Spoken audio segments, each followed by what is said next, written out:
la possibilité d'être libre. Il n'y a pas de liberté sans la... Et répète à ton voisin, tourne-toi avec ton voisin préféré. Oui, il faut les prendre, il y a deux. Dis voisin ou voisine. Dis-le lui avec beaucoup de force. Il n'y a pas de liberté sans connaissance. Dis voisin. Et déteste l'ignorance. Est-ce que c'est moi qui ai dit? Demande au voisin, c'est moi qui ai dit. C'est moi qui ai dit.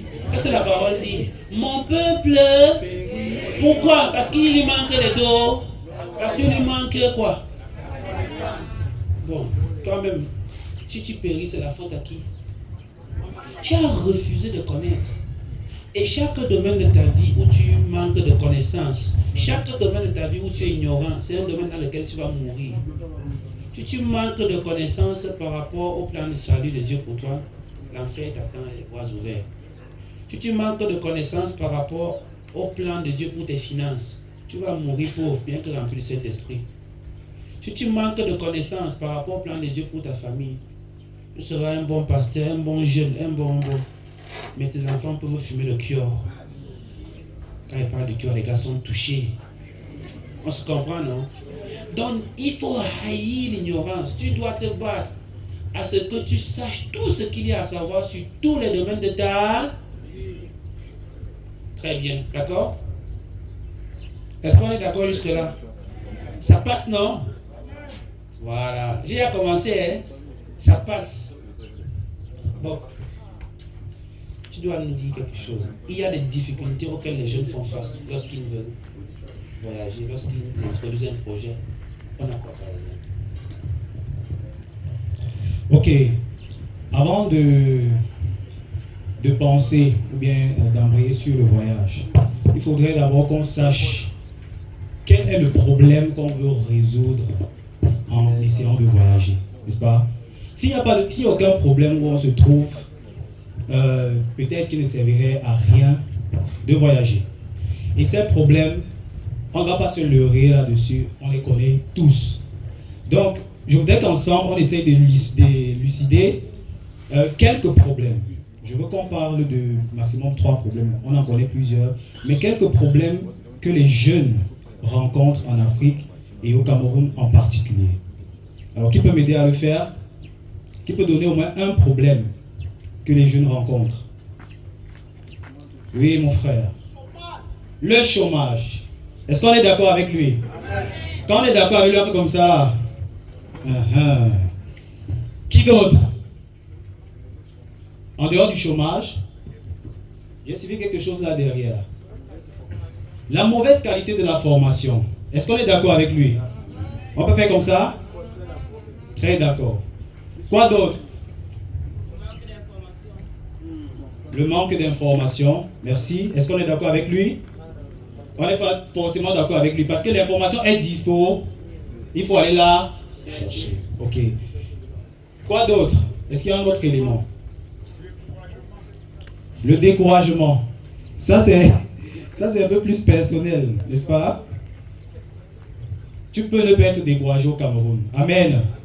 Surtout quand on a Jésus, on peut ne pas être découragé. Oui, mon frère. Ok, les conditions de vie. On va s'arrêter là. Donc, je vous dis déjà merci pour toutes ces propositions. Ce que je peux apporter personnellement, en plus de ce que vous avez dit, c'est que les jeunes ont un besoin au Cameroun d'avoir de meilleures relations. Parce qu'on sait tous que le succès dans n'importe quel domaine est fortement dépendant de la qualité des relations que l'on peut avoir. Amen. Amen. Amen. La première bonne relation qu'on doit avoir, c'est avec qui? Très bien, merci. Le Seigneur Jésus. Plus 1. On lui a donné plus 1. Est-ce que tu peux dire, je dois tout faire pour avoir d'abord une bonne relation avec Dieu? Amen. C'est la première des choses. C'est la première bonne relation qu'il faut avoir. Il faut avoir de bonnes relations avec les membres de sa famille, avec les compatriotes, c'est-à-dire les gens qui sont dans le pays, et aussi avec des personnes de l'étranger. Pourquoi? Parce que si quelqu'un est par exemple dans un pays plus développé que le Cameroun, la personne a forcément une autre vision, une autre façon de voir les choses qu'elle peut apporter. Amen. Donc ici, les jeunes Camerounais ont un grand besoin de relation. Le deuxième besoin, on l'a déjà cité ici, c'est le besoin de formation. On a besoin d'être formé dans la connaissance de la parole de Dieu. On a besoin d'être formé dans la connaissance de la science. Amen. Comme il a dit, pour dominer. Parce qu'on a aussi été créé pour dominer. Pour dominer l'environnement, il te faut connaître la science. Donc tu as besoin de formation. Nous avons besoin de formation dans ce domaine. Nous avons besoin de formation dans d'autres domaines comme le business et j'en passe. Amen. Amen. Nous avons aussi besoin du travail. Mon frère là-bas a parlé du chômage. Qui a besoin du travail ici? Il y a des gens qui hésitent. Donc vous êtes en train de dire que vous n'avez pas besoin du travail. Bon, je vais reprendre. Peut-être que vous n'avez pas suivi. Qui a besoin du travail ici? Amen. On a tous besoin de travailler. On a besoin de trouver des emplois. Mais surtout, en tant qu'enfant de Dieu, nous avons besoin de créer des emplois, c'est-à-dire de créer des entreprises. Amen. Et comme la Bible le dit, la vie et la mort sont au pouvoir de la langue. Donc en tant qu'enfant de Dieu, parce que je suis enfant de Dieu, j'ai aussi le pouvoir de proclamer des bonnes choses sur vous. Et je proclame au nom de Jésus qu'il y a des grands chefs d'entreprise ici. Vous n'allez pas seulement posséder des PME, mais des entreprises internationales. Amen. Parce que avec Jésus, on peut tout faire, il n'y a pas de blocage. Donc notre besoin en tant que jeune, c'est de trouver du travail. Au travers de l'emploi, au travers de l'entreprise, de l'entrepreneuriat, de la création des entreprises, et aussi au travers du service. Le service gratuit.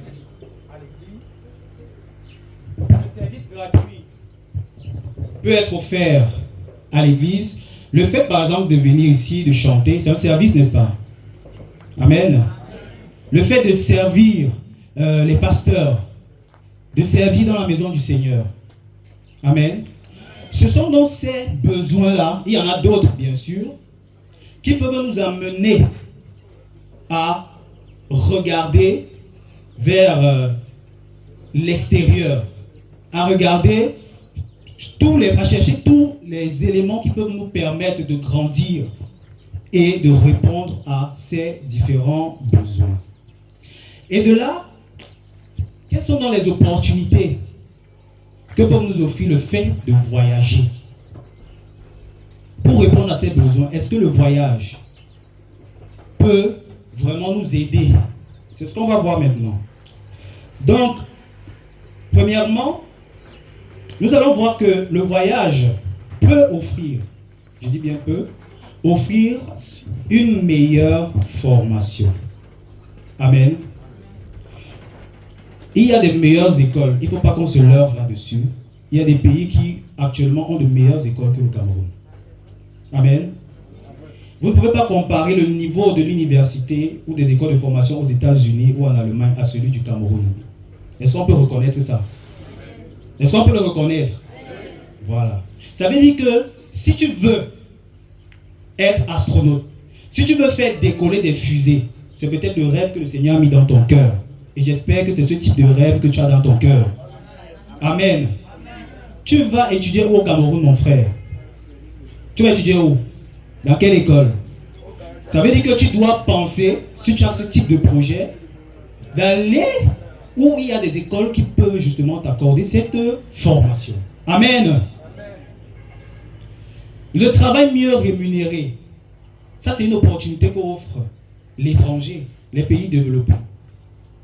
Vous ne pouvez par exemple pas comparer un médecin ou un informaticien de la Silicon Valley à un informaticien qui est au Cameroun. Est-ce que ça c'est vrai? En termes de salaire, vous ne connaissez pas? Vous ne connaissez pas? Il n'y a pas match. Quelqu'un a dit derrière, il n'y a pas match. Vous ne pouvez pas comparer un médecin spécialiste, par exemple, aux États-Unis, à celui qui est au Cameroun. Ok? On les paye quand même. Elle dit qu'on ne les paye pas, on les paye. Amen. Donc, on peut aller à l'étranger justement pour viser une meilleure rentabilité. Dis avec moi une meilleure rentabilité. Une meilleure rentabilité. Et ce n'est pas un péché. Dis à ton voisin, ce n'est pas un péché. Ce n'est pas un péché de viser loin sur le plan financier. Amen. Pardon?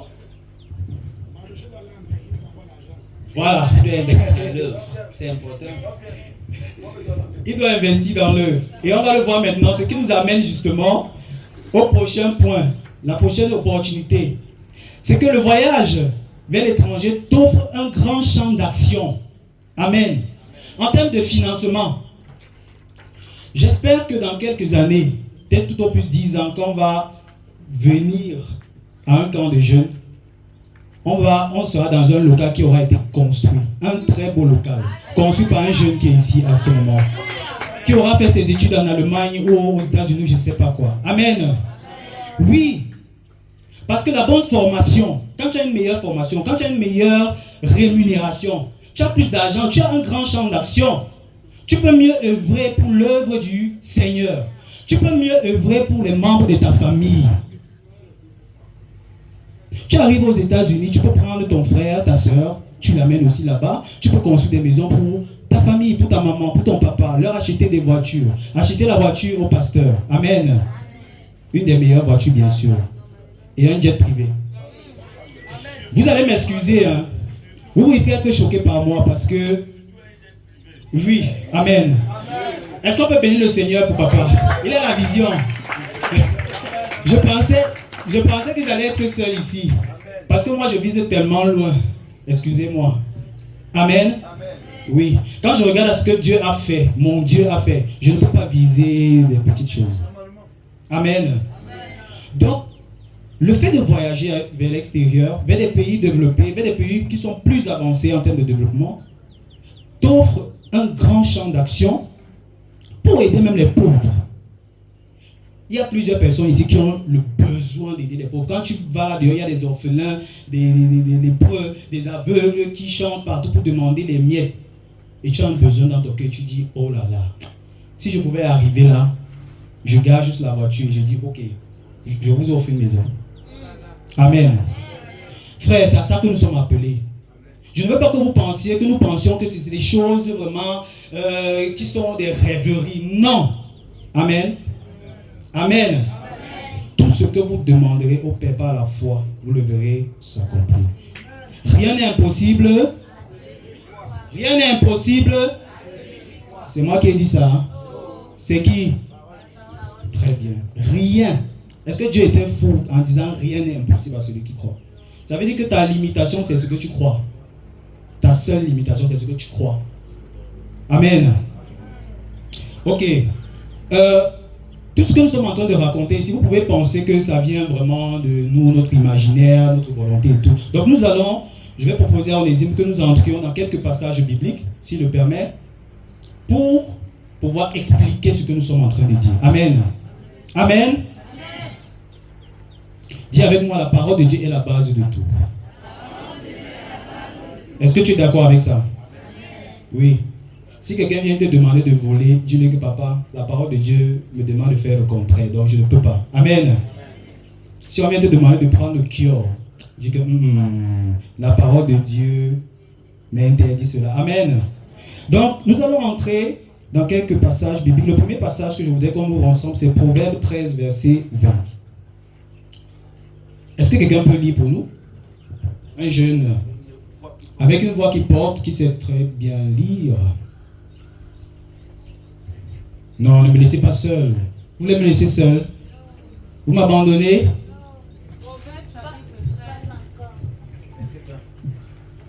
Verset 20, 13, 20. Proverbe chapitre 13, verset 20. Qui fréquente les sages deviendra sage, mais celui qui fraie avec les insensés va au-devant du malheur. Amen. À partir de ce passage, on peut voir que nous sommes fortement influencés par l'environnement dans lequel on se trouve, par les personnes qu'on fréquente. Amen. Je suis déjà très content parce que vous avez commencé à accomplir cette parole en venant ici. Vous êtes venus ici parce que vous savez que vous devez rencontrer des aînés, des papas qui marchent avec le Seigneur. Amen. Et qui peuvent donc vous impacter votre vie, vous enseigner là-dessus. Amen. Donc vous êtes en train de fréquenter des sages, des personnes qui connaissent la parole de Dieu. Quand on va à l'école, on applique aussi ceci. Pourquoi? Papa t'envoie à l'école pour que tu deviennes un bon mathématicien, un bon physicien, un bon financier, un bon économiste, un bon informaticien. Mais il sait que tu ne peux pas facilement le devenir en restant avec lui. Amen. Il faut que tu ailles côtoyer les enseignants qui connaissent ce domaine-là. Tu côtoies les mathématiciens, tu deviens un meilleur mathématicien. Amen. Tu côtoies les hommes d'affaires, tu deviens un meilleur homme d'affaires. Je ne suis pas en train de fabriquer, c'est ce que la Bible dit. Celui qui fréquente les sages devient sage. Amen. Ça veut dire quoi? La sagesse de Dieu est en train de nous dire, si on constate qu'aux États-Unis, il y a une meilleure formation en termes de médecine, frère, on doit aller là-bas, prendre la connaissance là-bas, côtoyer ces gens-là pour apprendre cela. Amen. Amen. C'est tout. Le deuxième passage, c'est dans Genèse 12, du verset 1 au verset 2. Une autre personne, s'il vous plaît. J'aimerais que quelqu'un, là parmi les jeunes, vienne lire. Je voulais que je désire. Je vous ai dit que je suis aussi enseignant, et donc, souvent quand c'est comme ça, on désire. Qui veut lire? Oui, viens. Merci, viens. En courant, s'il te plaît, comme un jeune. En courant.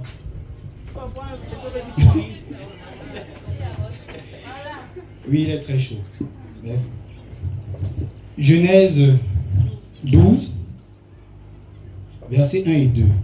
Genèse 12, versets 1 et 2. L'Éternel dit à Abraham, va-t'en de ton pays, de ta patrie, de la maison de ton père, dans le pays que je te montrerai. Je ferai de toi ma grande nation et je te bénirai. Je rendrai ton nom grand et tu seras une source de bénédiction. Amen. Est-ce qu'on peut applaudir pour lui, pour l'encourager? Ok, merci. Amen. Donc, l'Éternel dit à Abraham. Abraham, c'est Abraham. Si vous regardez au verset 17, chapitre 17, Genèse 17, verset 5, vous allez voir que le Seigneur a changé le nom d'Abraham en Abraham. Donc, Abraham, c'est Abraham. Amen. On a lu. Va-t'en de ton pays, de ta patrie et de la maison de ton père, dans le pays que je te montrerai. Je ferai de toi une grande nation et je te bénirai. Je rendrai ton nom grand et tu seras une source de bénédiction. Le plan de Dieu pour Abraham, c'est de le faire quoi? De le bénir, de rendre son nom grand, de faire de lui une grande nation. Amen. Tout comme c'est le cas pour chacun d'entre vous. Amen. Mais il y a un préalable. Dieu lui dit de faire quoi? Va-t'en de ta maison, de la maison de ton père, de ta patrie. Amen. Ce n'est pas parce que Dieu détestait la maison du père d'Abraham. Amen. C'est pas parce que Dieu détestait la patrie d'Abraham. Non. C'était juste parce que pour la bénédiction que Dieu avait pour Abraham, prévoyait pour Abraham, l'environnement là ne pouvait pas être favorable. Amen. Il fallait qu'Abraham sorte. Si Abraham n'était pas sorti, il aurait posé beaucoup d'obstacles, n'est-ce pas, à l'accomplissement de la parole de Dieu. Donc, à certains moments, je ne dis pas que c'est toujours le cas. Il n'est pas question que tous les Camerounais se lèvent pour aller en Europe ou aux États-Unis ou en Asie. Amen. Mais je dis, il faut collaborer avec Dieu pour savoir ce que le Seigneur est en train de m'appeler à faire. Est-ce que le Cameroun, est-ce que l'Afrique, est-ce que la maison où je vis maintenant, est-ce que les amis que je fréquente peuvent justement favoriser mon ascension dans ce domaine? Amen. Amen. Très souvent, et c'est la raison pour laquelle on échoue beaucoup, c'est parce qu'on est au mauvais endroit. On est avec les mauvaises personnes et on échoue. On n'accomplit pas ce que le Seigneur veut bien qu'on accomplisse. Amen. Amen. Donc le voyage, le fait d'aller ailleurs, peut être bénéfique pour nous. Amen. Maintenant, je voudrais demander à Onésime de faire une précision, notamment en partant de l'histoire de Joseph, pour montrer que le fait de partir ne veut pas dire abandonner Dieu. Amen. Et même que pour partir, il faut collaborer avec Dieu. Parce qu'on ne part pas pour partir. Comme on a dit, l'environnement. Quand on dit l'environnement, ce n'est pas les États-Unis. L'environnement pour toi, ça peut être le Cameroun. Amen. Ça peut être le Cameroun. Est-ce qu'il n'y a pas des milliardaires au Cameroun? Il y en a, n'est-ce pas? N'est-ce pas? Donc l'environnement de bénédiction pour toi, ils sont même plus riches que beaucoup qui sont partis. L'environnement de bénédiction pour toi peut être le Cameroun. Il peut être un autre pays. Amen. C'est la raison pour laquelle il est important aussi de collaborer avec Dieu. Donc, il va nous parler un peu de l'histoire de Joseph. Voilà. Jusque-là, c'est clair. Est-ce que c'est clair jusque-là? Vous voyez ça? Hein? Ça, c'est quoi? C'est une bouteille. Est-ce que c'est une bouteille d'eau? Qu'est-ce que vous voyez? Vous voyez juste une bouteille d'eau. Ce n'est pas qu'une bouteille d'eau. Il y a des bouteilles partout, dans les poubelles. Si on prend une bouteille qui est à la poubelle, on met de l'eau à l'intérieur et on place à côté de celle-ci, est-ce que c'est la même chose? Qu'est-ce qui s'est passé? Bon, si on vide cette bouteille, il reste une bouteille vide, n'est-ce pas? L'eau là, c'est une eau minérale, n'est-ce pas? Elle était où avant? Non, avant d'arriver dans cette bouteille, on l'a extraite d'où? Supposons d'une source d'eau minérale, ok? Lorsqu'elle est là-bas, tout le monde y a accès, non? C'est disponible pour tout le monde. Certains peuvent même aller nager, certains peuvent aller faire n'importe quoi dans cette eau. Une fois qu'on la prend, on lui change d'environnement et prend de la valeur. Et ça se comprend. Cette eau qui coûtait rien du tout, dans laquelle on se baignait, on la vend déjà à combien là? 300 francs. Lorsqu'on prend cette bouteille d'eau, on l'amène dans un restaurant 5 étoiles. On prend une partie, on verse dans un verre. Le verre nous coûte combien? Vous voyez, la même bouteille, la même eau est passée de rien du tout à combien? À 300, à combien ensuite? À 1000 francs le verre. Une fois qu'on prend cette bouteille d'eau, on la met dans un avion, Air France. Elle coûte combien? L'environnement. Dis ça à ton meilleur voisin. Dis-lui ça bien. L'environnement. Tu ne peux pas rester à certains endroits et espérer atteindre certaines choses. Oublie. D'accord? Mais il a dit, si ce n'est pas sous instruction du Seigneur, c'est pire. Mieux tu restais où tu étais. Amen. Mieux tu restais là où tu étais au lieu de partir dans quelque chose que tu ne maîtrises pas. D'autres sont partis comme ça, ils ne sont plus jamais revenus. Si on ne va pas lire, l'histoire est très longue. Vous connaissez l'histoire de notre ami Joseph. C'est vrai qu'il est passé par les tribulations, mais le plan de Dieu était aussi qu'il change d'environnement. Maintenant, comment ça se passe? Dieu décide. Vous vous souvenez quand même que c'était un gars de la diaspora, non? Dit diaspora. Oui, Joseph était de là. Et l'objectif de cette diaspora, c'était quoi? Dieu l'a sélectionné, l'a envoyé là où il y avait la science. Là où il y avait les meilleures choses. Vous pensez que Joseph faisait quoi dans la maison de son maître ou de Pharaon? Il passait le temps à dormir, à Facebooker ou TikToker, je ne sais pas. Il apprenait les sciences auprès de ses maîtres. On a notre ami Daniel qu'on voit un peu plus loin. Pour lui, c'est même très clair. Parce que la parole dit qu'il surpassait. Il était quoi de 10 fois supérieur au magicien de Nebuchadnezzar. Ça c'est clair, non? Ça veut dire qu'il allait à l'école. Si on faisait l'épreuve de maths et que les magiciens de Babylone avaient 10 en maths, lui il avait 100. Ça va être clair. Donc quand tu quittes, le Seigneur te dit, lève-toi, va en Tunisie. Va à Ngaoundéré, va à X ou Y lieu. C'est qu'il y a un plan précis. Tu vas là-bas pour apprendre. Afin, on ne part jamais pour fuir. Le but du départ est toujours le retour. Le retour veut dire deux choses. Soit tu reviendras avec ce que tu as appris et tu vas aider les autres. Soit tu feras venir les autres à toi. Joseph l'a fait. Est-ce que vous voyez un peu? Là, il n'est pas question que tu quittes d'ici, tu arrives en Belgique, je suis benguiste. Tu publies maintenant les photos chaque jour. Non, ce n'est pas ça le but. On part sous l'instruction du Seigneur. Deux, on part parce qu'on a un projet, une vision. Le Seigneur avait déjà vu la famine qui arrivait, qui menaçait le peuple. Finalement, il a préparé son pion, qui était Joseph. Il dit, va, apprends ce qu'il y a à apprendre, deviens sage, afin que le moment venu, tu sois une porte de salut pour ma famille, pour mon peuple, pour mon pays, pour mon village. Est-ce que quelqu'un croit qu'il peut être une porte de salut pour son pays? Parce qu'on se plaint, le Cameroun va mal, vraiment, vraiment, vraiment. Chaque fois que tu te plains, c'est très dangereux. Ça veut dire que tu ne fais pas partie de la solution. Il n'y a que deux catégories de personnes sur Terre. Il y a celles qui font partie du problème et celles qui font partie de la solution. Toi, tu es de quel camp? Tu es de quel camp? Tu fais partie du problème ou bien tu fais partie de la solution? Tu ne peux pas dire vraiment, il n'y a rien de bon au Cameroun. La mort et la vie sont... Tu dis, il n'y a rien de bon. Comment tu espères aller demander l'emploi, on te donne? Toi-même, tu as dit en partant qu'il n'y a rien.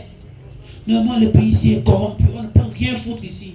C'est toi-même qui as fait exister ça comme ça. Est-ce qu'on est d'accord? Voilà. Un autre passage que peut-être qu'on devrait lire. Si on va dans Marc, c'est Marc 8 dans le Nouveau Testament. Parce qu'on va dire là qu'on parle des choses avant Joseph, Daniel, Abraham, des gens. Ça sonne trop déjà. Marc 8. Quelqu'un a déjà ouvert? Verset 22. Normalement, ce que je vais prendre, c'est de verset 22 au verset 26, mais on peut juste lire rapidement. Mon meilleur lecteur est où? Tu as trouvé? Verset 22 au verset 26. Ils arrivaient à Bethsaïda. On amena un aveugle à Jésus et on le supplia de le toucher. Jésus prit l'aveugle par la main et le conduisit hors du village. Puis, il lui mouilla les yeux avec sa salive, lui imposa les mains et lui demanda, « Est-ce que tu vois quelque chose ?» L'aveugle regarda et répondit, « J'aperçois des hommes, mais je les vois comme des arbres qui marchent. » Jésus posa de nouveau ses mains sur les yeux de l'aveugle. Alors celui-ci vit clair, il était guéri et voyait tout distinctement. Jésus le renvoya chez lui en lui disant, « Ne rentre pas dans le village. » Deux choses qui m'intéressent. Deux actions majeures qu'a posées Jésus. Première chose, il le fait sortir du village. Deuxième chose, il lui interdit d'y rentrer. Je crois qu'on peut se passer de commentaires. Ça doit être clair dans ta tête. Il y a des choses qui ne se passeront jamais et que le Seigneur ne fera jamais avec toi dans certains lieux. On a pris le cas du patriarche Abraham. Il pouvait rester dans la maison de son père. Vraiment, mon père, je mange bien ici, je suis l'héritier. Vraiment, papa, beaucoup de maisons, il faut que je reste là. Ce n'était pas là qu'il devait accomplir le dessein de Dieu pour lui. Quand on prend le cas de cet aveugle, Jésus avait le pouvoir de tout faire. Est-ce qu'il y a une chose qui soit impossible au Seigneur? Mais pourquoi le Seigneur le fait sortir d'abord du village avant de commencer son traitement? Ça doit te parler. Il y a des choses qui vont devoir être accomplies uniquement lorsque tu auras quitté l'environnement dans lequel tu te trouves. Maintenant, si on commence à pousser plus loin, on va se poser la question, le village là était même comment? Ce n'est pas ça l'objet de notre discussion, mais je peux juste te dire que il y a des choses. L'environnement, ce n'est pas seulement le lieu. L'environnement, ce sont les amis. Ce sont les choses auxquelles tu crois. Il y a des gens ici qui ne croient pas qu'un chrétien peut être honnête. Ils sont même, je ne sais pas si on doit dire qu'ils sont un peu Saint-Esprit, c'est un peu bizarre. Il y a des gens qui ne pensent pas qu'un chrétien puisse vivre sans mentir. Pour eux, non, il y a un petit mensonge quand même. Qu'un chrétien puisse vivre hors de l'impudicité. Non, ce n'est pas possible. Quand tu crois en ça, tu penses que ça se passe comment? Il faut sortir du village. Dis à ton voisin, sors du village. Et dis ça bien. Le village, là, c'est aussi toutes les choses auxquelles tu acceptes de croire. On t'a dit qu'au Cameroun, on ne peut rien faire si on n'est pas dans la secte. Qu'une jeune fille ne peut pas se marier, elle ne peut pas vivre dans la chasteté si elle n'a pas au moins le titulaire. C'est ce qu'on dit, non? Il y a le titulaire, après il y a quoi? Le remplaçant, le financeur. Ça, c'est quelle qualité de mentalité? Qui vous a appris ça? Il y a quoi ensuite? Les chants, les mougous. Non. Il faut sortir. Il y a quoi? Il y a quoi? Les gars maîtrisent. Vous devez sortir de ce genre de croyances. Tu ne peux pas commencer à manifester le plan de Dieu pour toi tant que tu as ce genre d'ordure dans la tête. On t'a dit que vraiment les enfants de Dieu ne peuvent pas être premiers. J'ai envie de te parler, mais si tu te parles, tu vas pleurer.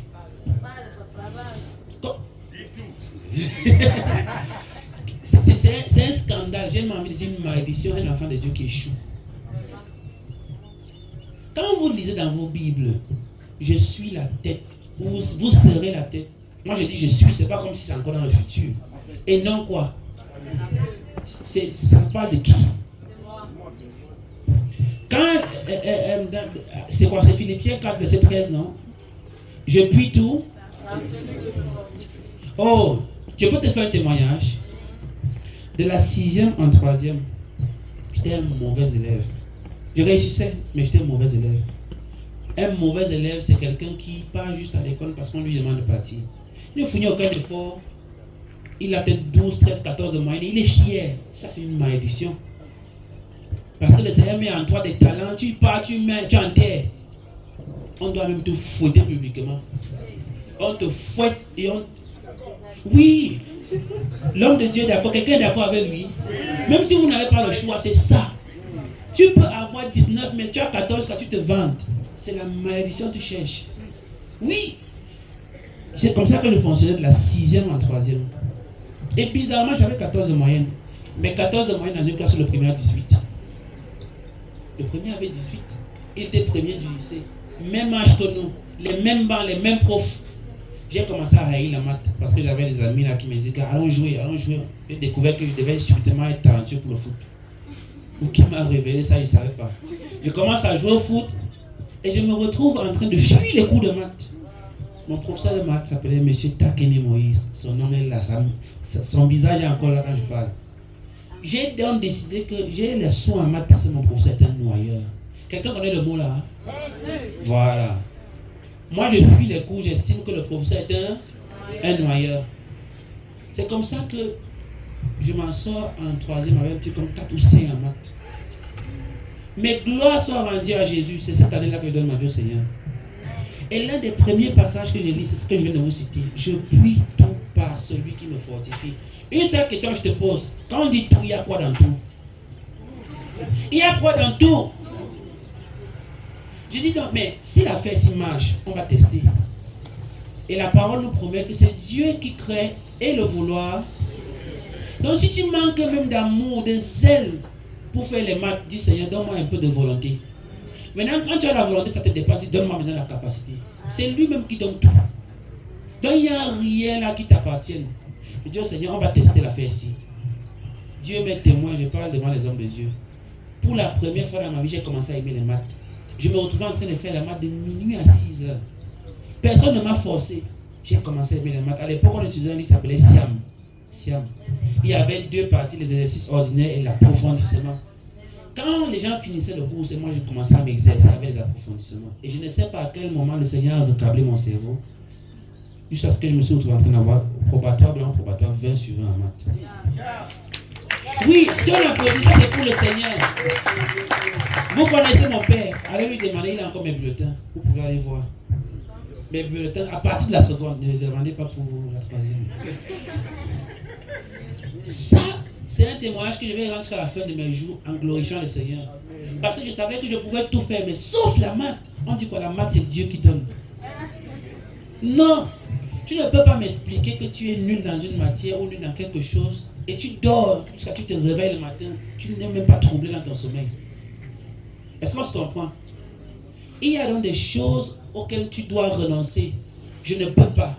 Les pensées négatives, les paroles négatives. Tu sors de toutes ces croyances-là. Comme Jésus fait sortir ce monsieur de ce village. Tout le monde le connaissait là-bas. Peut-être au moment où le Seigneur veut le guérir, il va dire, toi aussi. C'est même pas toi, tout dans ta famille, c'est la malédiction. Tel est mort, tel a fait comme ça. Toi aussi, tu penses que il y a un autre comme ça, il crie Jésus. Tu vas nous dire, tais-toi, tais-toi, tais-toi. Tu nous embêtes. Calme-toi. Il faut sortir de ça. Si un ami, tu lui parles d'un projet, de ton rêve, la première chose qu'il te dit, gars, oublie. Fuis-le comme l'impudicité. Parce que c'est un danger de mort pour toi. Il va tuer tes rêves. Et si on a tué les rêves d'un homme, on l'a tué. Est-ce qu'on se comprend? Deuxième chose, même après l'avoir guéri, une fois que tu es allé, tu as acquis ce qui te manquait. Ne retourne plus. Tu ne peux pas sortir du village qui te retient après avoir été transformé. Tu retournes. C'est pour toi, on doit faire comment de toi? Tu dois te séparer radicalement de tout ce qui t'empêche de garder le regard focus sur le plan que Dieu a pour toi. Est-ce qu'on est d'accord avec ça? Donc on tenait d'abord à parler de ces choses afin que tout ce que je vais raconter maintenant, tout ce qu'on va dire, ait déjà une base solide. D'accord? Donc le prochain d'entre vous que je rencontre qui me dit je ne peux pas, sauf si je me trompe, papa Moïse Nokam, j'avais entendu qu'il interdit à ses employés de dire la phrase je ne peux pas. C'est ce que j'ai entendu dire. On ne dit jamais je ne peux pas. Il te dit va me couper cet arbre. La seule question que tu te poses c'est comment est-ce que je peux couper cet arbre? Tu ne peux pas. Tu ne peux pas. Non. Comme qu'on devait organiser une séance de bastonnade publique pour tous les gens qui disent des choses. Tu ne peux pas quoi? Fois combien? 40 ou moins 1 et on recommence. Voilà. Est-ce qu'on peut avancer donc? Très bien. Gloire à Dieu. Voilà. Il y a des pièges donc qu'il faut éviter une fois qu'on est dans un projet de voyage. On a dit, le projet part d'abord d'un appel, d'une vision du Seigneur. Tu ne te lèves pas et dis je m'en vais vivre en Asie. Tu vas devenir bouddhiste là-bas et expliquer pourquoi tu as abandonné l'évangile. Ne pars pas de tes propres pieds. Deux, une fois que tu as la direction du Seigneur, il y a des choses qu'il faut enlever ton esprit. Tu dois comprendre ce que tu vas chercher, mais en évitant certains pièges. Lesquels vont? Ok. Il y a plusieurs pièges. On va pas, puisque le temps nous tient à la gauche, on va parler des principes, des principaux. Le premier piège dans lequel beaucoup de personnes qui veulent voyager tombent, c'est la mauvaise gestion financière. La mauvaise gestion financière ici peut s'articuler en plusieurs autres points. Ils subissent des arnaques. Dans son histoire, dans son propos liminaire, il a raconté une histoire d'une famille qui avait perdu énormément d'argent. C'est-à-dire que pour un service qui peut être rendu à 2 millions, 3 millions, tu vas dépenser 8 millions. Parce que tu t'es fait arnaquer. Amen. Et là, tu as perdu de l'argent. Ça, c'est un piège. Quand vous avez le projet de voyage, il faut faire attention à cela. Toujours dans la mauvaise gestion financière, les gens tombent beaucoup dans la précipitation. Je veux voyager. Ou bien je sens que je dois voyager. Le Seigneur m'a révélé que je dois voyager. Et là, je commence dans la précipitation. Dans 6 mois, il faut que je parte. Il faut que je parte par tous les moyens. Et dans la précipitation, on finit par faire des erreurs. Commettre des erreurs. Faire des mauvais choix. Tu vas dans une mauvaise école, un mauvais centre de formation linguistique parce que tu veux vite faire. Et tu ne te formes même pas bien. Tu ne recoupes pas les informations. Tu ne te prépares même pas. La culture là-bas, c'est comment? Le climat, l'environnement. Je vais mener quel type d'études, dans quel type d'école? En dehors de cela, il y a le mauvais plan de voyage. Ou alors un plan de voyage mal établi. Est-ce que tu sais même qu'il faut avoir un plan de voyage? Est-ce que tu veux voyager? Tu ne te lèves pas juste et tu pars. Il faut avoir un plan de voyage à long terme. Je vais là-bas pour faire quoi? Où? Comment? Avec quels moyens? Si je veux intégrer une école de formation ou une université, la pension c'est combien? Est-ce que j'ai les moyens déjà? Est-ce que ma famille a les moyens? Sinon, quels sont les plans? Quel est le plan B? Le plan C? Qu'est-ce que je vais faire là-bas? Tu fais un plan bien rédigé. Ça ne veut pas dire que tout va marcher comme sur des roulettes. Mais au moins le fait d'avoir un plan te donne une direction. Et t'invite surtout de perdre de l'argent. Parce que quand tu ne... et du temps. Quand tu ne fais pas de plan, tu vas faire des investissements à tort et à travers. Parce que tu ne vas pas chercher les informations adéquates. Donc, ça c'était pour le premier piège, mauvaise gestion financière. Le deuxième, la mauvaise préparation linguistique, on l'a déjà dit. Tu veux aller en Allemagne, tu veux aller en Chine.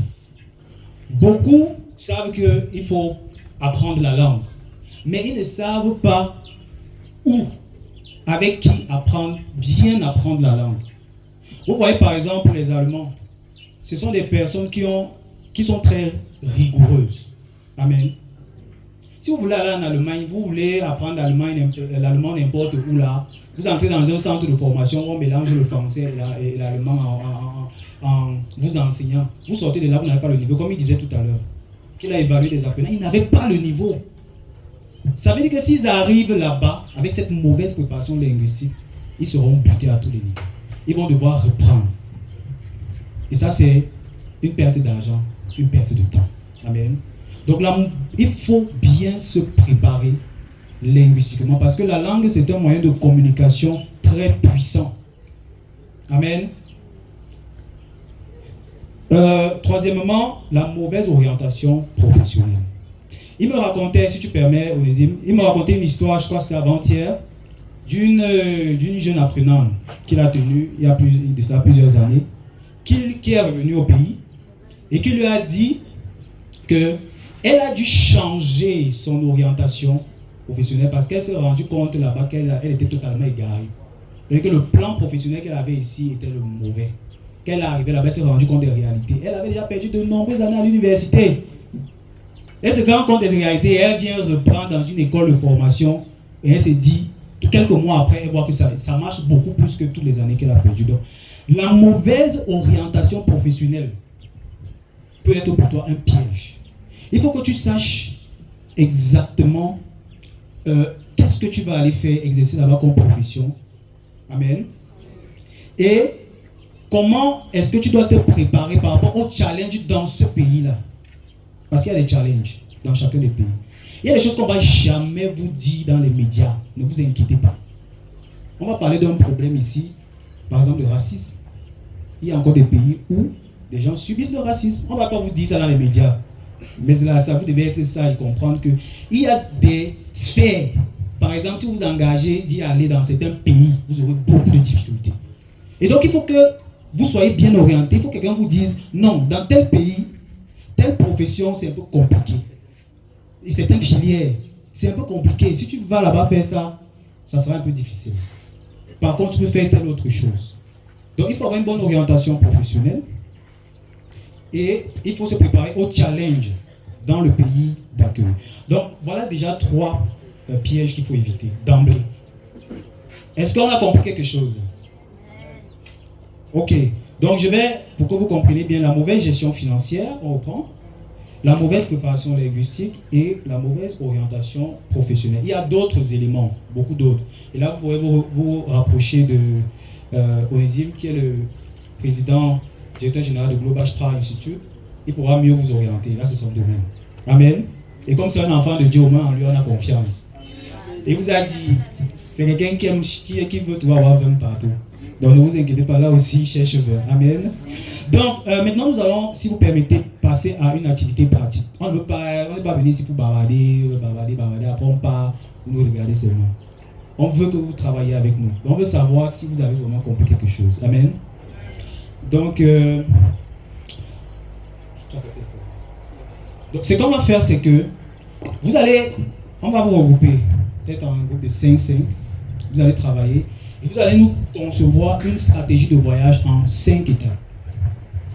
C'est-à-dire que vous allez dire une stratégie de voyage pour l'Allemagne, par exemple. Bon, je vais aller en Allemagne. Première étape, qu'est-ce que je dois faire? Deuxième étape, qu'est-ce que je dois faire? Troisième étape, qu'est-ce que je dois faire? Ainsi de suite. Donc, vous concevez une stratégie de voyage en 5 étapes et on va essayer de discuter dessus. Donc, est-ce qu'on peut nous aider à répartir la salle en des groupes de 5 personnes, des jeunes?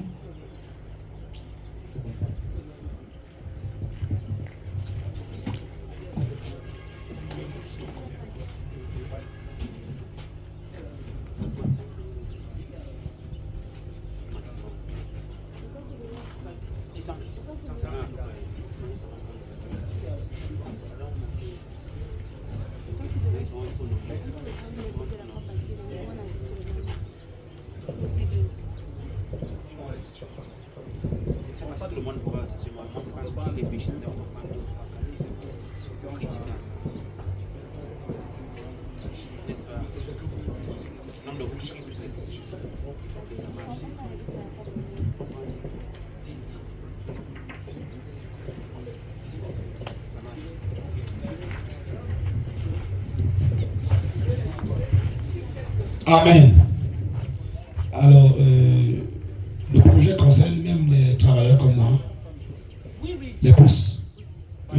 réponse. Ok. Alors,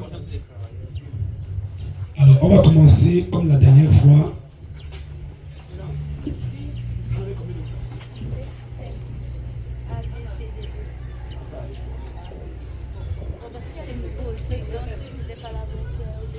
Alors, le responsable du groupe A de la dernière fois, c'est qui?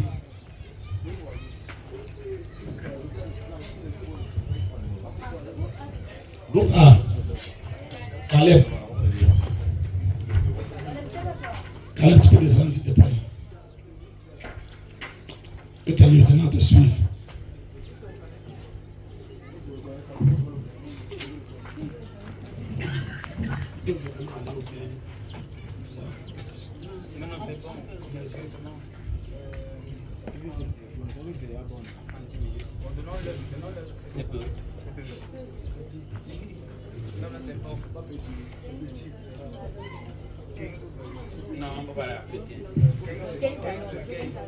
Oh, ok, 15 minutes maximum. Ceux qui n'étaient dans aucun groupe,